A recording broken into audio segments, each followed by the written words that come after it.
Dans notre ère contemporaine, l'anxiété semble être nourrie par divers facteurs externes indiscutables.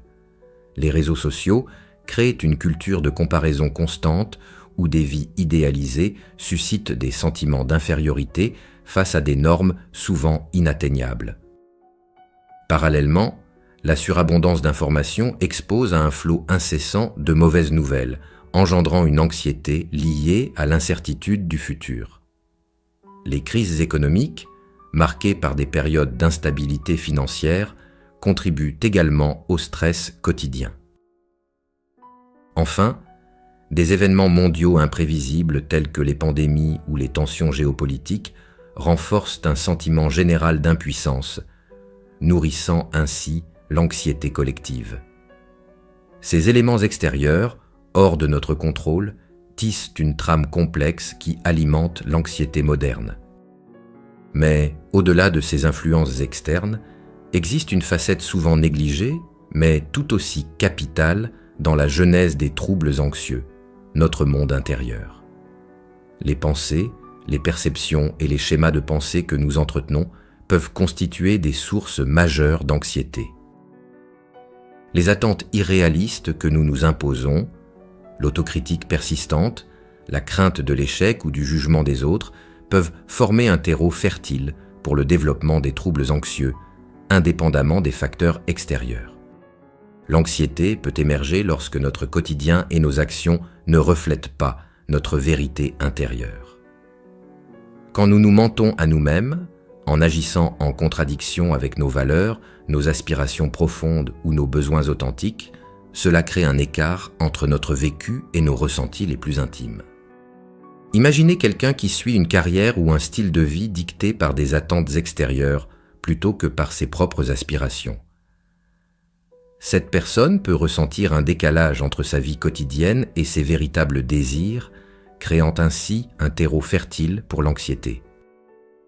Lorsque nous nous écartons de notre vérité intérieure, une tension persistante, un inconfort grandissant, voire une anxiété peuvent s'installer.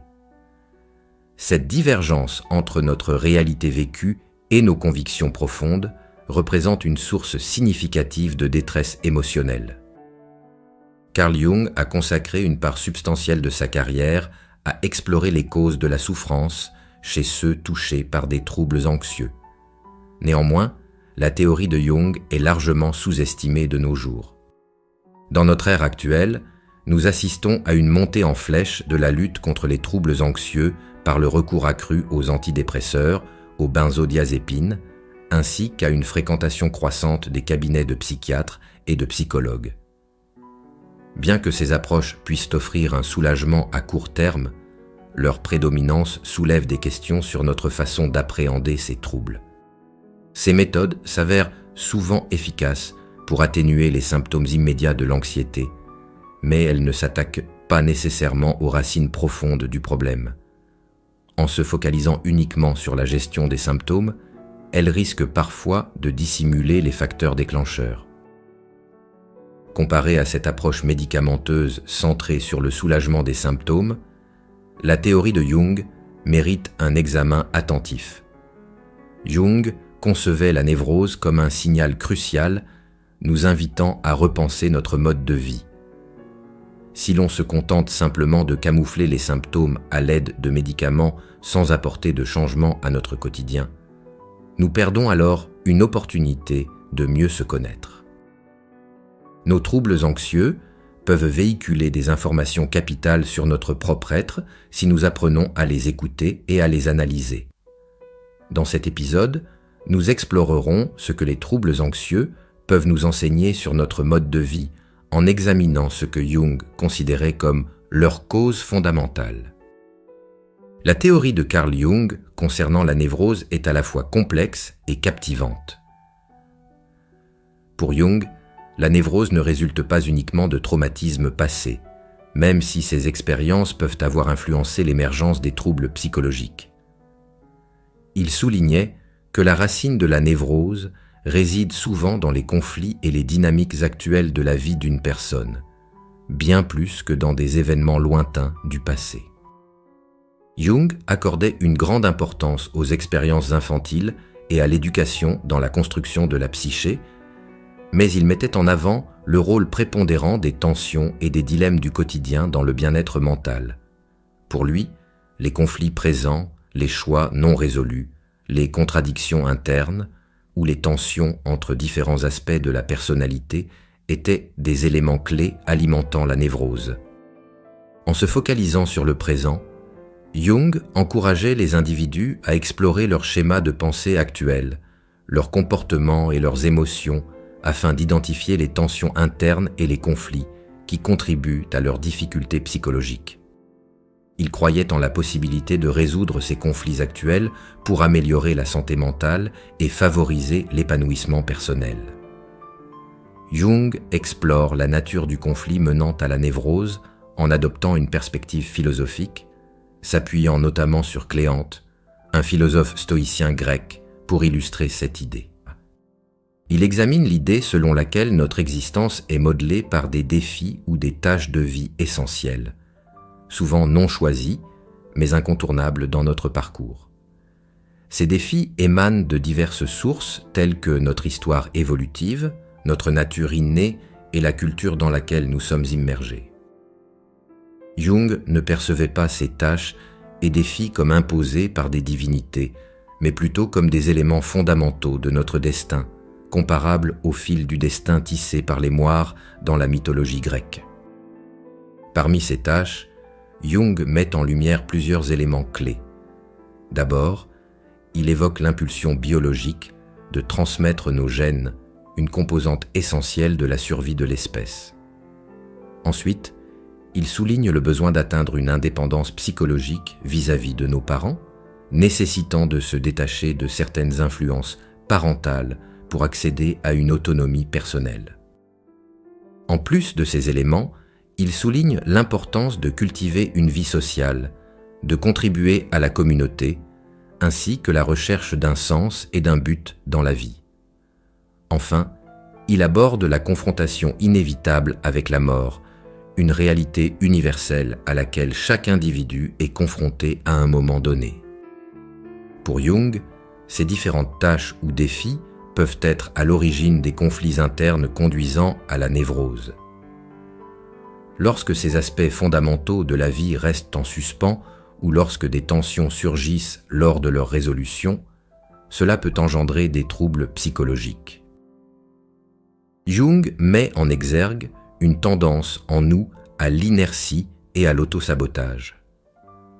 Cette propension à l'apathie peut entraver notre plein engagement dans ces missions essentielles. Il soulève le défi constant de surmonter cette inertie interne et la peur qui peut surgir face à ces exigences de la vie. Pour Jung, si nous parvenons à transcender cette inertie et à faire face à ces tâches avec audace, elles deviennent alors des guides pour notre développement. Elles tracent le chemin vers notre croissance personnelle et notre bien-être mental. Selon cette perspective, le destin agit comme une force nous orientant vers un épanouissement sain lorsque nous relevons les défis inhérents à la vie. Cependant, si nous cédons à la paresse et à la peur, si nous négligeons ces tâches fondamentales, Jung décrit comment ces mêmes responsabilités deviennent des entraves pour nous. Elles se muent en des chaînes limitant notre épanouissement personnel. Jung suggère que ceux qui adoptent une attitude résistante envers ces exigences de la vie se retrouvent prisonniers de leurs propres freins intérieurs. L'approche de Jung dans le traitement des névroses mettait l'accent sur l'attitude de l'individu face aux défis de la vie plutôt que sur la simple réalisation des tâches elles-mêmes. Il reconnaissait que la vie pouvait présenter des défis accablants, rendant parfois impossible l'accomplissement immédiat d'une tâche spécifique. Mais pour lui, cette impossibilité ne conduit pas automatiquement à une vie de souffrance névrotique. Jung insistait sur le fait que dans de telles situations, l'acceptation de la réalité et le recentrage de notre énergie vers d'autres tâches de la vie représentaient des réactions plus appropriées. L'adaptabilité et la reconnaissance que certaines situations exigent un réajustement de nos priorités étaient des éléments clés pour affronter les défis de la vie. Il soulignait également que la plupart du temps, les obstacles ne sont pas nécessairement insurmontables sur le plan extérieur. Selon Jung, ce qui nous retient souvent est une forme d'incapacité morale. Il évoquait la paresse ou le manque de courage comme des facteurs internes susceptibles de nous empêcher d'affronter adéquatement ces défis. Jung met en évidence que cette forme d'obstacle moral n'est pas spécifique aux seuls névrosés, mais plutôt une expérience universelle partagée par tous. Nous sommes tous confrontés à des moments où notre volonté, notre détermination ou notre courage sont mis à rude épreuve par des situations complexes ou difficiles. Carl Jung explore la réaction singulière du névrosé face à ces conflits internes. Il met en lumière le choix du névrosé de se tromper lui-même plutôt que de reconnaître ses propres limites ou incapacités. Plutôt que d'admettre ses difficultés, le névrosé attribue entièrement la faute aux obstacles extérieurs rencontrés, refusant de prendre responsabilité pour son propre état. Dans un état de conflit interne, Jung souligne que notre désir intrinsèque d'accomplir les tâches vitales de la vie, ainsi que l'énergie nous propulsant dans cette direction, ne disparaissent pas abruptement. Au contraire, ces forces cherchent une issue alternative, une échappatoire à la pression des conflits internes. Cette quête d'une issue alternative est décrite par Jung comme une régression vers des modes de fonctionnement plus immatures ou infantiles. Selon Jung, cette régression psychologique en réaction aux conflits internes est à la base des divers symptômes de la névrose.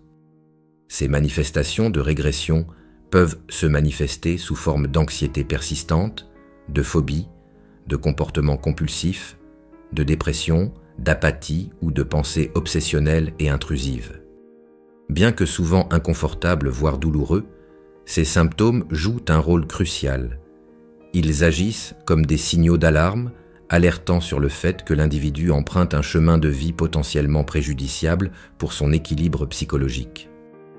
Jung met en exergue le contraste saisissant entre la régression psychologique et la progression continue de notre maturité physique.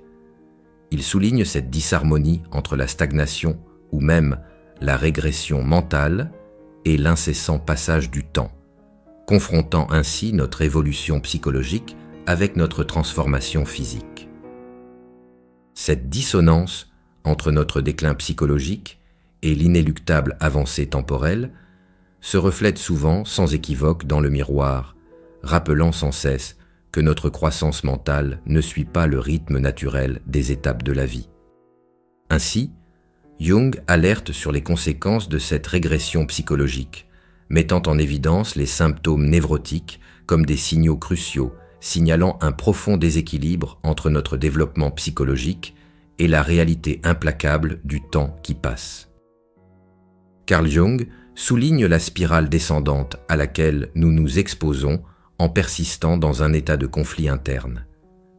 Plus nous sommes assujettis à ces tensions intérieures, plus notre capacité d'adaptation à la vie quotidienne s'émousse, engendrant un cercle vicieux. Ce cycle nourrit souvent un sentiment de désespoir, nous poussant à nous interroger sur les raisons de ces épreuves. Jung n'essaie pas de cerner une seule cause expliquant l'incapacité à faire face adéquatement aux défis de la vie. Il insiste sur l'unicité de chaque individu et suggère que les origines de la tendance à la névrose peuvent être multiples. Il évoque la possibilité que certains nouveau-nés présentent une prédisposition génétique, les inclinant plus tard vers une attitude névrotique. Néanmoins, il souligne également l'influence déterminante de l'environnement dans le développement de la névrose. Une éducation déficiente, des traumatismes vécus ou des modèles comportementaux inadaptés peuvent tous contribuer à façonner cette propension à réagir de manière névrotique. Il met en avant la difficulté de déterminer une cause précise, car chaque individu est affecté de manière unique par divers facteurs. Nous voilà arrivés à la fin de cette discussion. J'espère que vous l'avez appréciée. J'espère vous revoir très bientôt. Prenez soin de vous.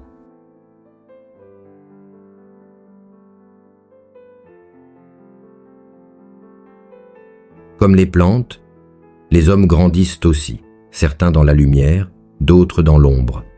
il y en a beaucoup qui ont besoin de l'ombre et non de la lumière. L'image que nous avons de nous-mêmes n'est pas toujours fidèle à la réalité. Nous sommes tous sujets à des impulsions instinctives liées au désir sexuel et au pouvoir. Nous avons tous une part en nous qui peut être cruelle et agressive, capable de causer du tort à autrui. Parfois, par autodéfense, nous préférons nier nos propres imperfections et vulnérabilités. Il est néanmoins crucial de comprendre que ce que nous refusons de reconnaître en nous-mêmes ne disparaît pas pour autant. Au contraire, ces aspects refoulés de notre personnalité s'accumulent dans ce que Carl Jung a appelé l'ombre. Dans l'épisode d'aujourd'hui, nous allons plonger dans l'exploration de l'ombre. Nous allons ensemble voir la manière dont l'intégration de ces éléments dans notre personnalité peut avoir un impact profond sur notre bien-être, ainsi que sur la possibilité de contribuer à la guérison d'une société malade et divisée. Carl Jung nous dit « Seul celui qui ose explorer cette obscurité peut espérer avancer ». En psychologie, notre persona, un terme dérivé du latin qui signifie « masque », est l'objet qui crée cette ombre. La persona représente le masque que nous portons dans le monde. La persona est composée des caractéristiques de personnalité que nous préférons présenter aux autres. Ces caractéristiques ne reflètent pas nécessairement la totalité de notre être.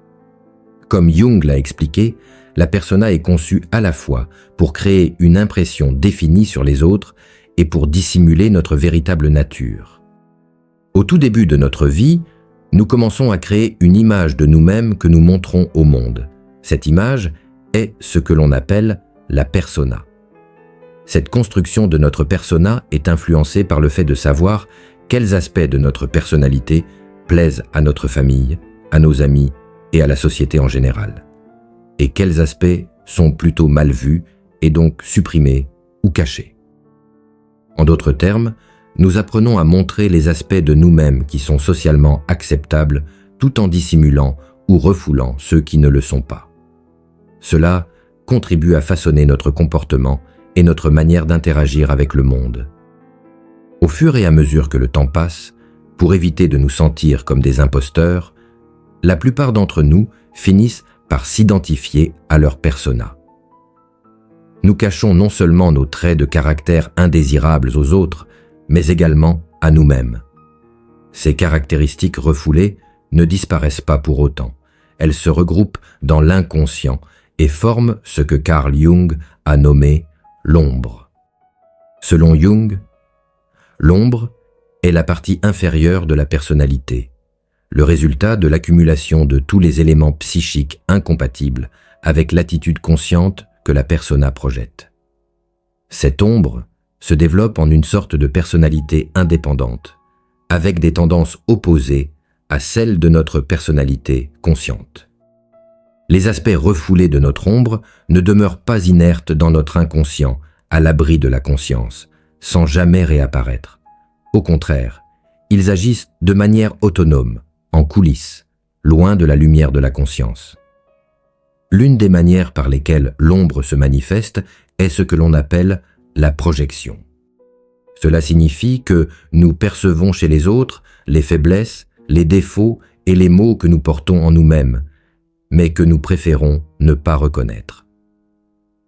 Pour reprendre les mots de Jung, nous avons encore tendance à attribuer à autrui toutes les mauvaises qualités et les caractéristiques inférieures que nous n'aimons pas admettre en nous-mêmes. Nous nous sentons alors obligés de critiquer et d'attaquer ces autres personnes, alors qu'en réalité, tout ce qui se passe, c'est qu'une partie de notre âme qui nous semble inférieure a trouvé refuge chez quelqu'un d'autre. Le monde continue donc d'être rempli de boucs émissaires, tout comme il l'était autrefois avec les chasses aux sorcières et les légendes de loups-garous. Les composants de notre ombre se manifestent également dans notre vie quotidienne, exerçant une influence sur nos humeurs et nos comportements. Les caractéristiques de notre personnalité, nos instincts et nos désirs refoulés continuent de se développer dans les profondeurs de notre inconscient, créant ainsi une tension souterraine entre notre personnalité consciente et cette personnalité autonome qu'est l'ombre.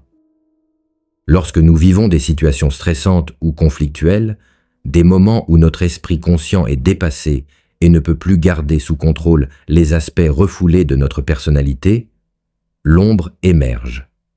Cette émergence de l'ombre peut souvent avoir des conséquences négatives ou nuisibles pour nous-mêmes et pour les autres. Jung nous explique: il y a des patients qui se vantent du fait que, selon eux, ils ne possèdent pas de côté sombre. Ils affirment qu'ils ne connaissent pas de conflits intérieurs. Cependant, ils ne se rendent pas compte que d'autres éléments, d'origine inconnue, perturbent leur existence. Des sauts d'humeur hystériques, des mécanismes d'auto-sabotage, des troubles nerveux gastro-intestinaux, des douleurs diffuses. Alors, plutôt que de refuser de faire face à notre ombre, nous pouvons grandement bénéficier de l'illuminer, de mettre en lumière cette part sombre de notre personnalité.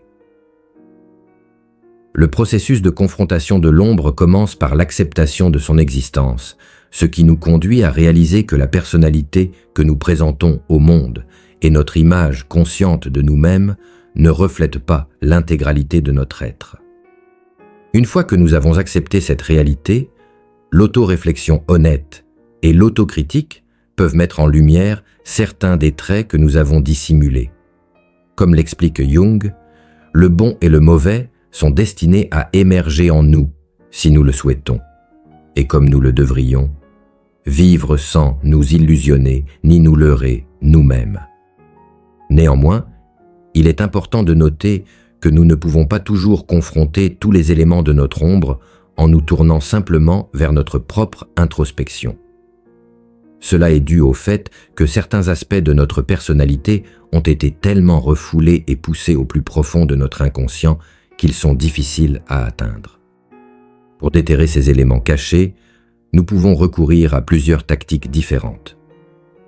Tout d'abord, nous pouvons prêter attention aux caractéristiques ou comportements chez d'autres personnes qui suscitent en nous une réaction émotionnelle particulièrement intense. Cela peut être un signe que le même trait existe en nous, mais que nous refusons de le reconnaître consciemment. Une autre approche consiste à examiner l'ombre d'une personne proche de nous, ce qui est souvent plus facile que d'explorer la nôtre. Certaines parties de l'ombre sont personnelles, mais d'autres sont influencées par les tendances sociales et culturelles et sont donc partagées par les membres de notre société. Un trait de caractère que nous avons rejeté a probablement été rejeté par un frère, une sœur ou un ami proche. En comprenant mieux leur ombre, nous pouvons trouver des indices sur la nôtre. Comme Jung l'a souligné, j'en suis venu à la conclusion que la chose la plus individuelle chez l'homme est certainement sa conscience, mais que son ombre est beaucoup moins individualisée. Cela s'explique par le fait qu'un individu se distingue davantage de ses semblables par ses qualités positives que par ses aspects négatifs. L'un des nombreux avantages de mieux comprendre notre part sombre est que cela crée un contraste qui met en relief les aspects positifs de notre caractère. Pour citer Jung, lorsqu'on confronte l'ombre, nous voyons soudainement les deux côtés.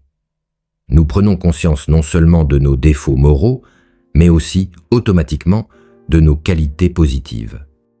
Nous pouvons légitimement affirmer « Je ne peux pas être aussi mauvais que ça ». En confrontant une personne à son ombre, nous mettons en lumière sa propre lumière. Confronter l'ombre offre un avantage supplémentaire en réduisant la capacité de nos imperfections et de nos vulnérabilités à provoquer le chaos dans notre vie. La simple prise de conscience d'un problème tel que la colère, l'égoïsme, la cupidité ou l'agressivité, ou encore d'une obsession ou d'une compulsion, nous donne l'opportunité d'exercer un certain niveau de contrôle sur ces aspects. Nous pouvons nous efforcer de surmonter ces défauts ou du moins de limiter les dommages potentiels. Comme l'explique Jung, les psychiatres savent que certaines forces inconscientes potentiellement nuisibles peuvent être rendues inoffensives, voire contenues, si elles sont portées à la conscience du patient, c'est-à-dire si le patient peut les comprendre et les intégrer dans sa personnalité.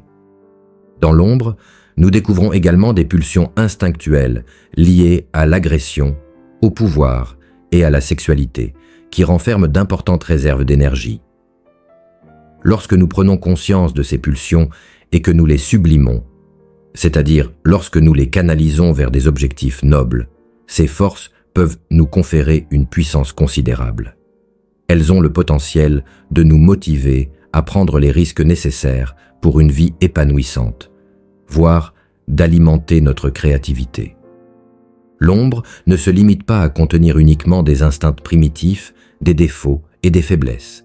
Elle englobe également les forces positives de notre personnalité que nous avons réprimées en raison de traumas ou de l'adaptation à une société dysfonctionnelle. Il arrive que certaines personnes refusent de reconnaître leur propre intelligence et leur créativité.